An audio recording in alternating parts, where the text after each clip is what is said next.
Welcome. Enjoy watching. Rode without her. It was a wedding I didn't want to go to. One of those where you barely know the people, but it's one of those out of politeness things. Jess had dressed up nice. Something a bit too nice for a small-town wedding. Her hair was perfect, like a picture from some old romance magazine, and she smiled that smile she usually reserved for special occasions or when she was trying to make me forget everything that happened before. We sat at a table in the back, away from the crowd, away from the glances, and I was trying my best to keep my mind on the champagne and hors d'oeuvres. You know, the kind of wedding where everyone pretends everything is perfect, and for a moment maybe it almost feels that way. But then the universe does its thing. I was halfway through a sip of champagne when the guy showed up. He didn't look like much, but there was something about him. The way he stood there for a second before stepping forward. "I knew your wife once. A long time ago." The words hit me before the shock did, and I could feel the hair on my neck stand up. Jess froze. A little too long. Too still. She didn't say anything. I looked between the two of them, and I saw it then. The awkwardness, the familiarity in his eyes. This wasn't just a "hey, how you doing" kind of thing. No, this was a damn history lesson that I didn't sign up for. "I'm sorry, what?" I asked, feeling the world tilt a little. It's funny how the simplest words make you feel like you're standing at the edge of a cliff. The man only nodded slowly, not giving much away, but Jess shifted in her seat, a nervous look darting across her face. She didn't say a word, just looked down at the table like she was hoping to disappear. I couldn't tell if she was relieved or just trying to keep the whole thing from falling apart. And that's when it hit me. "I knew her once," he said again, this time more clearly. "A long time ago. That damn once stayed with me," echoing like a gunshot. The air between us thickened. It wasn't the first time I'd heard something like that. It was too familiar, too damn close. And just like that, the walls I'd started to build up around Jess and me, everything I thought we were, came crashing down. What the hell was this? Another chapter of her past she never mentioned? A secret tucked away like an old, dusty photograph? I looked at her, and she gave me this look, the one that said everything and nothing at the same time. A look that screamed, it was nothing, but I could see it was something. That was the start of the war I didn't want to fight. The war inside me. For days after, I couldn't shake the feeling. Jess was quieter, distant. She was always late, always too busy to talk. And when she did, her words felt like they came from a different version of herself. A version I didn't know. It got worse. I couldn't stop looking at her like I was searching for something. Maybe a clue. Maybe a hint. And then I found it. I was rummaging through the closet, trying to find some old clothes for a run, when I saw it. An old postcard. Stuck behind some photo albums, yellowed and cracked at the edges, as if it had been tucked away in a secret hiding place. The date on it was the same as the time she went to visit her mom last year. I knew that trip well. Too well. I flipped the postcard over, and there it was, in neat handwriting. "Thanks for that weekend. I needed it more than you'll ever know." My blood froze. I stared at the words. 1,000 thoughts rushed through my head. I felt like I was standing in the middle of some damn horror movie. The kind where you see the twist coming, but you don't want to admit it. Jess was standing in the doorway when I looked up. Her eyes locked with mine, and for a moment, everything went silent. No words, just the space between us growing wider, as wide as the Grand Canyon. "Why?" I asked, barely able to breathe. The question hung in the air like smoke. She didn't answer right away, just stood there, looking at me. I think she knew. She knew I always knew. "I wasn't going to tell you," she said, voice soft, but hard in the same breath. "It was nothing." I stared at her, the anger bubbling up in my chest. It wasn't the lie that stung. It was the idea that I let myself believe in something that wasn't real. She stood there, but I didn't move. I wasn't sure if I was angry or broken. Maybe both. But one thing was for sure. I wasn't leaving. Not yet. Not until I figured out what the hell this was. I grabbed my jacket, slinging it over my shoulder. But before I could leave, she walked outside. I sat there, the weight of everything pressing on me like 100 tons of metal. and I watched her from the window. She stood outside by the truck, the cold coffee in her hand. The same damn coffee I'd always drunk. And I knew then, even if she never told me everything, I wasn't going anywhere. I just wasn't staying the same. I ain't leavin', but I sure as hell ain't stayin' the same. It wasn't the first time I'd spent a night in that truck.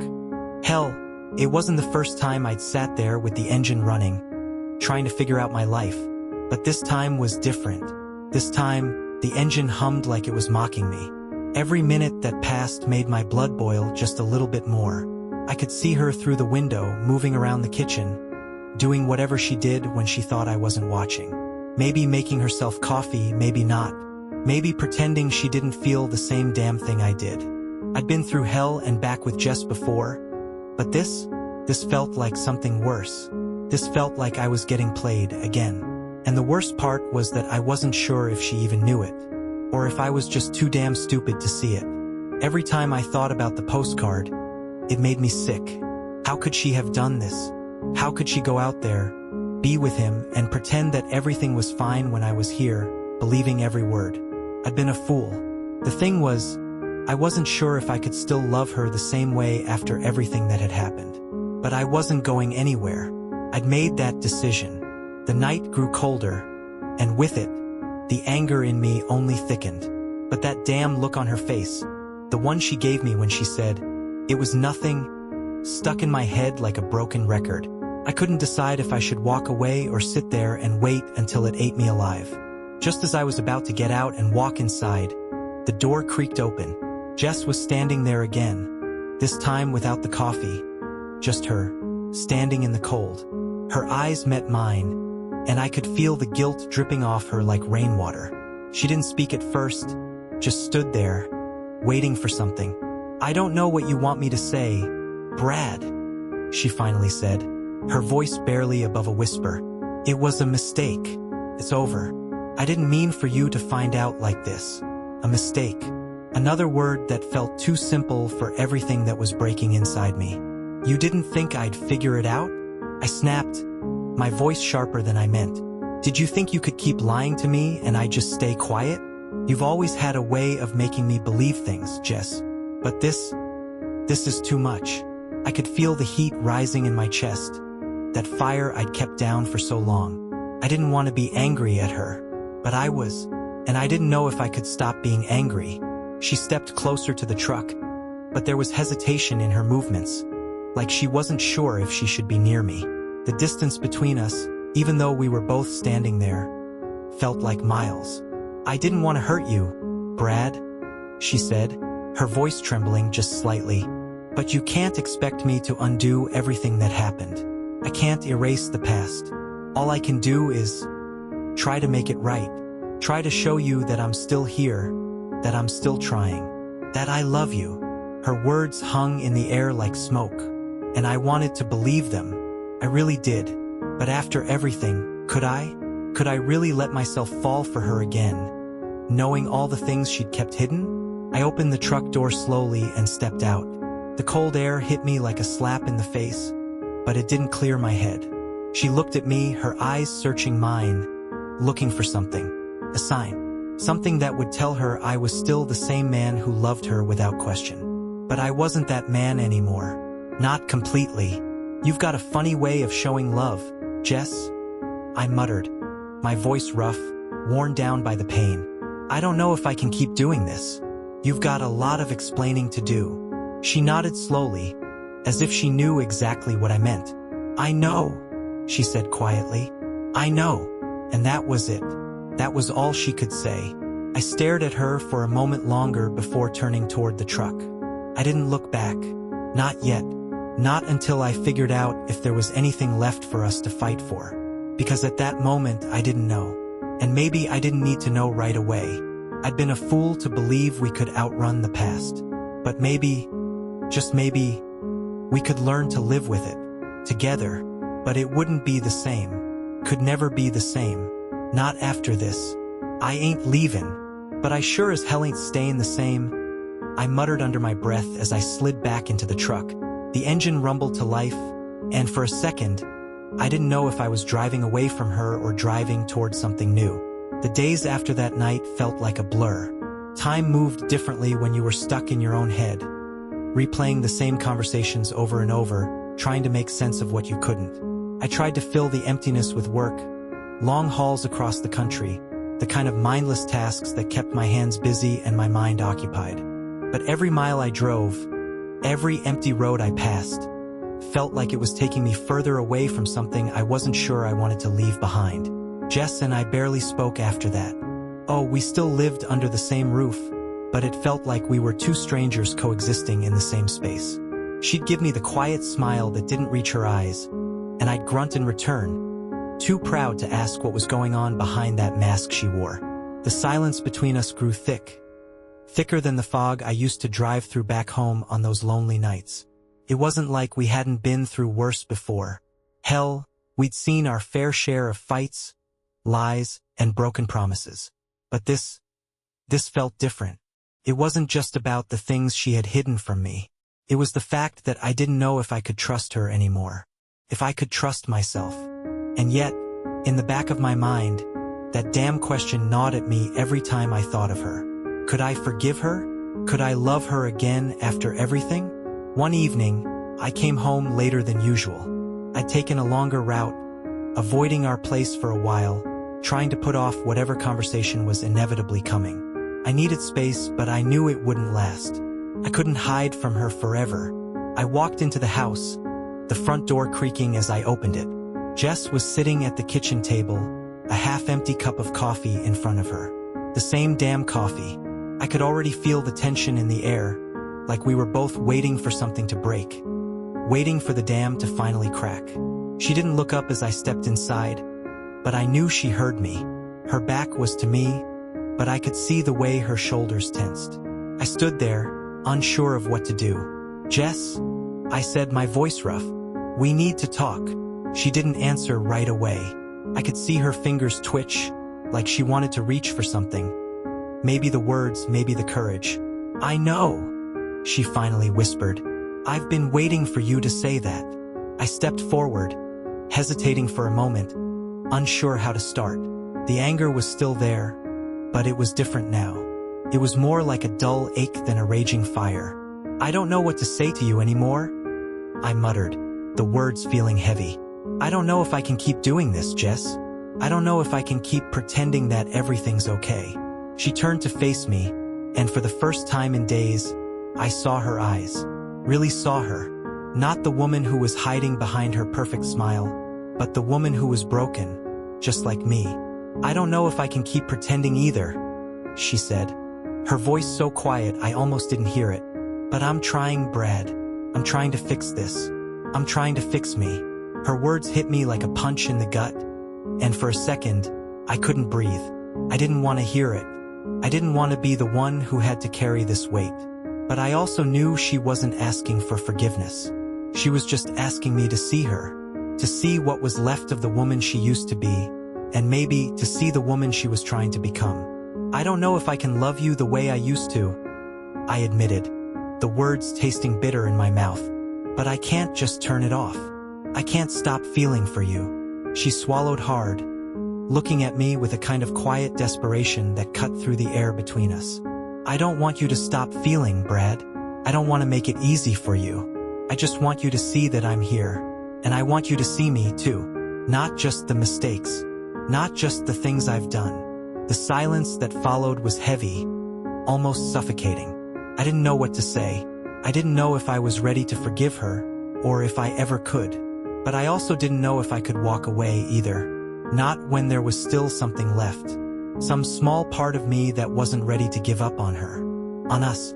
"I don't know what's going to happen," I finally said, my voice barely above a whisper. "But I ain't leaving. Not yet. I'll stay. But I need you to understand something, Jess. I'm not gonna be the same man I was before." Her eyes flickered with something, maybe hope, maybe fear, but she nodded slowly, like she understood, like she was ready to face whatever was coming, no matter how dark or painful it might be. "I know," she whispered. "I know you're not the same." And maybe that was the hardest part.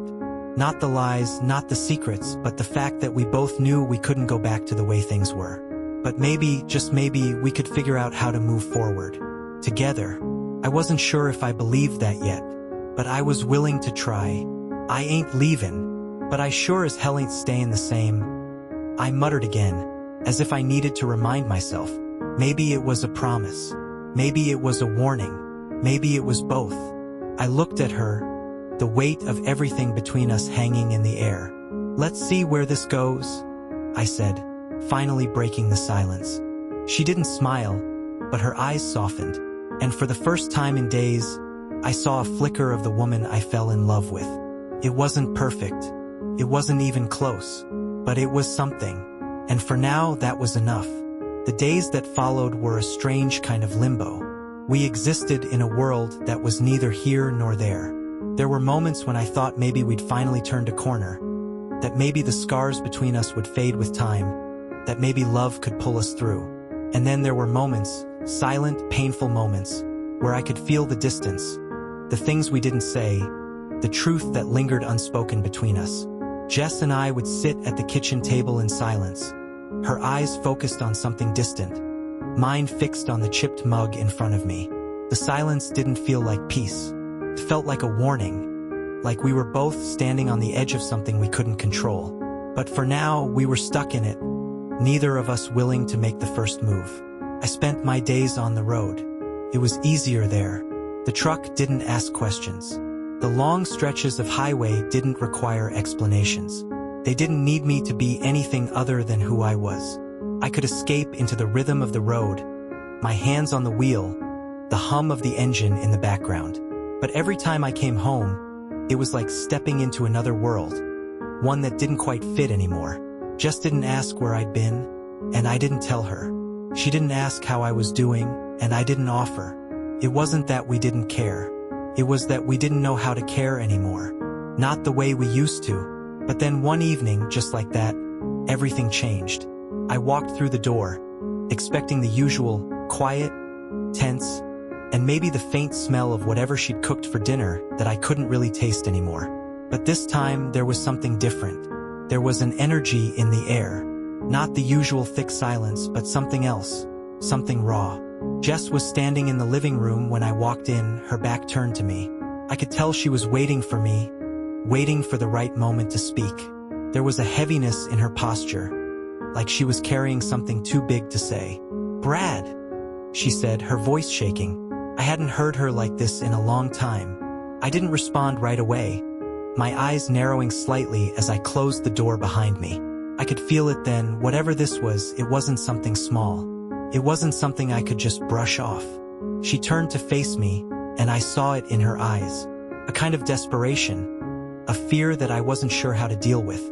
I need to tell you something, she said, her voice barely above a whisper. I froze. "You already told me everything," I said, trying to keep my voice steady, trying to keep the panic from rising.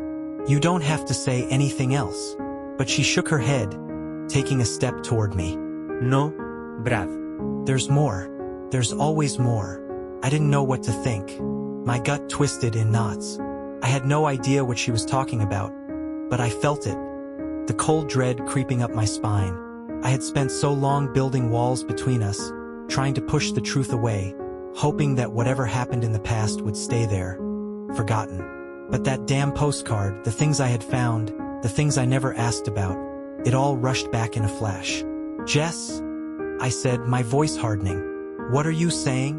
She swallowed, her eyes pleading with me to understand. But I could see the cracks in her composure. She was scared. Of what, though? Of me? Of the truth?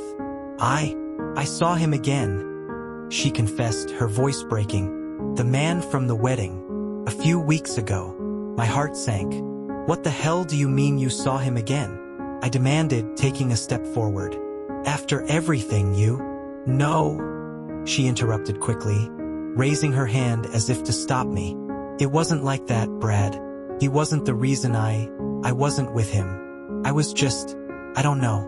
I was lost, okay? I didn't know who I was anymore, what I was supposed to do. And he was there." I stared at her, unable to speak. The air between us grew thicker. I could feel the weight of the words hanging there, like a cloud that wouldn't move. Why didn't you tell me this before? I finally managed to get out, my voice low, almost a growl. I was ashamed. I didn't want to lose you, she said, her voice trembling now. I thought if I could just keep it buried, keep it hidden, maybe we could move past it. I took a step back, trying to process what she was saying. But the thing that kept getting stuck in my throat wasn't anger. It was fear. The fear of being stuck in this cycle forever. The fear of never being able to move forward because the past was always going to follow us. So what now? I asked, barely able to make sense of anything. What the hell am I supposed to do with this? I don't know, she said, her eyes welling up with tears. I don't know, Brad. I'm just trying to make it right. I want to make it right. I looked at her, standing there, her brokenness laid bare for me to see. And for the first time in days, I felt something shift inside me.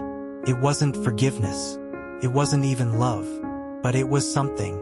Maybe it was hope. Maybe it was just the possibility of something different. Something real. I'm not going anywhere, Jess, I said, my voice quiet but firm. But I'm not going to lie to myself either. I need to figure out who we are now.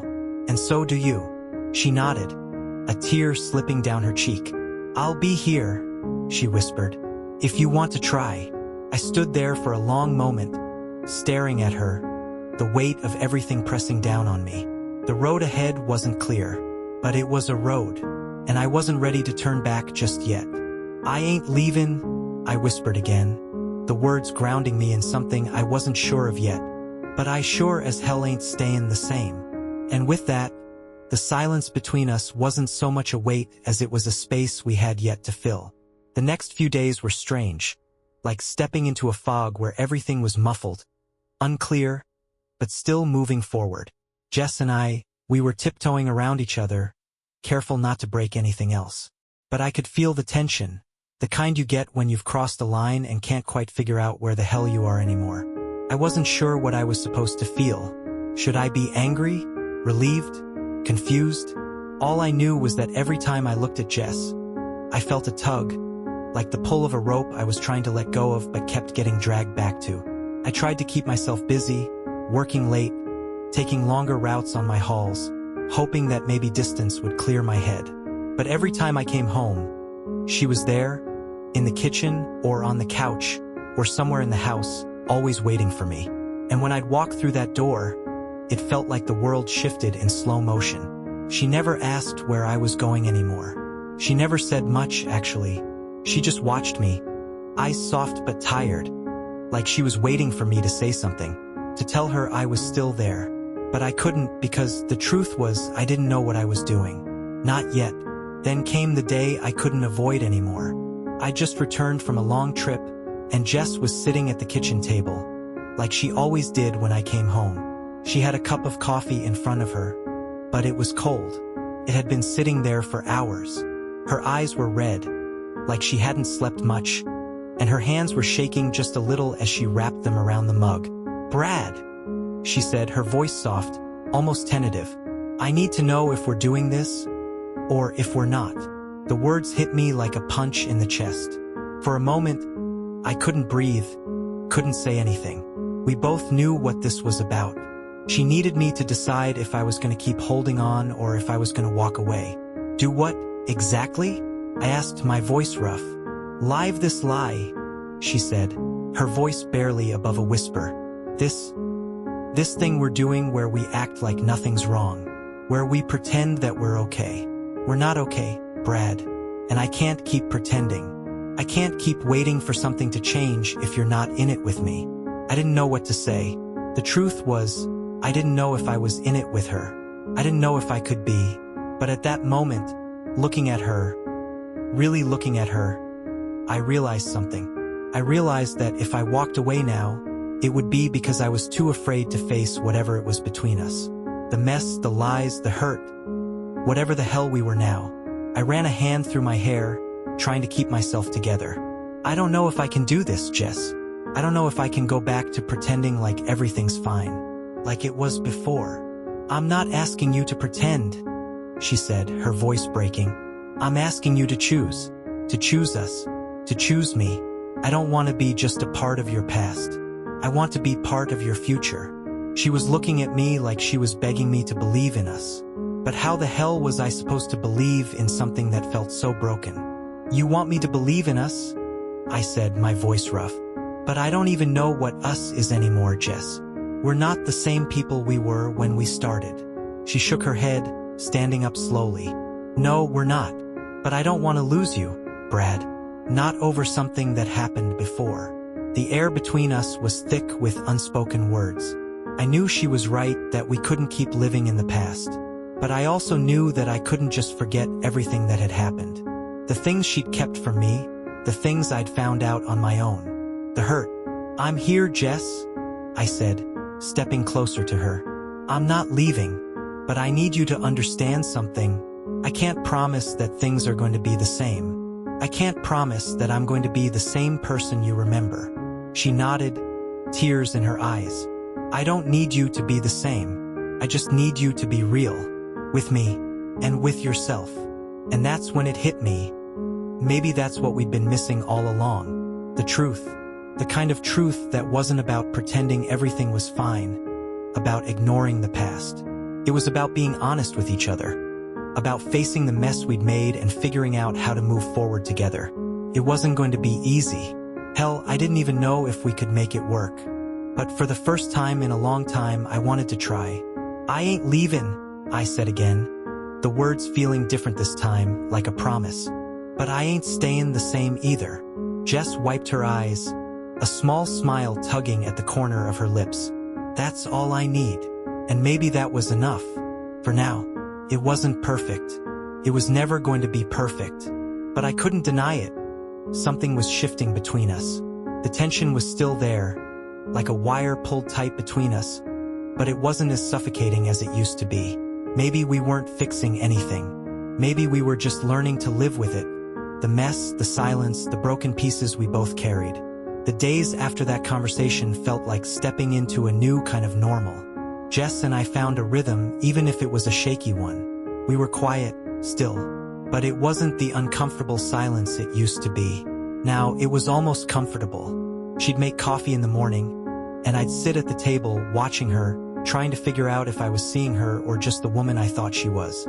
We weren't talking much, but when we did, it felt like we were getting somewhere. Small steps, one at a time. I spent more time on the road again. Not because I wanted to escape, but because I needed the space. The air in the house felt thick sometimes. The kind of air that holds onto all the things you don't say, all the things you're afraid to confront. When I was out on the road, I could breathe. And Jess, well, she didn't seem to mind. One afternoon, I came back earlier than usual. The sun was starting to dip low in the sky, casting everything in that golden light. I parked the truck in the driveway, taking in the quiet of the neighborhood. For a moment, it felt like nothing had changed, like everything was just normal. I opened the front door, expecting the usual silence, maybe Jess in the kitchen or on the couch, waiting for me.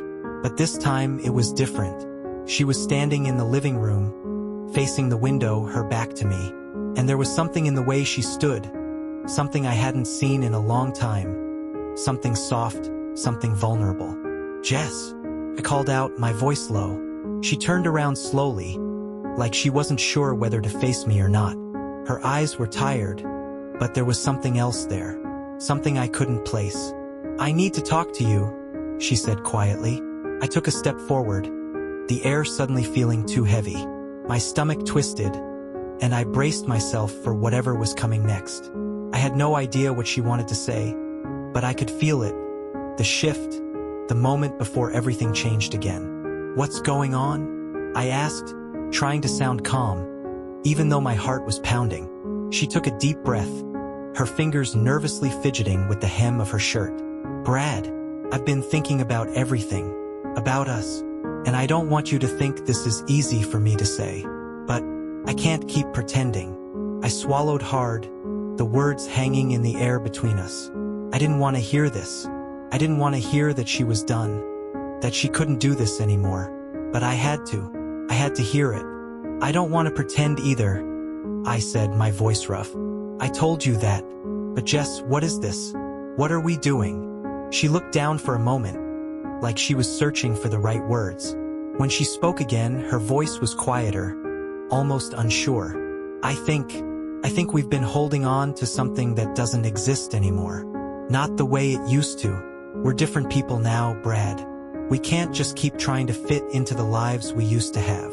Her words hit me like a blow. It wasn't what I wanted to hear. I wanted to believe that we could make it work, that we could go back to the way things were, or at least find some version of it that still made sense. But she was right. We were different now. We weren't the same people we were when we first started, and we couldn't pretend that we could just pick up where we left off. Are you saying you want to leave? I asked, my throat tight. She shook her head quickly, her eyes brimming with unshed tears. No. I'm not saying that, but I think we need to figure out who we are now separately. We need to stop holding on to this idea of what we used to be and start figuring out what we can be.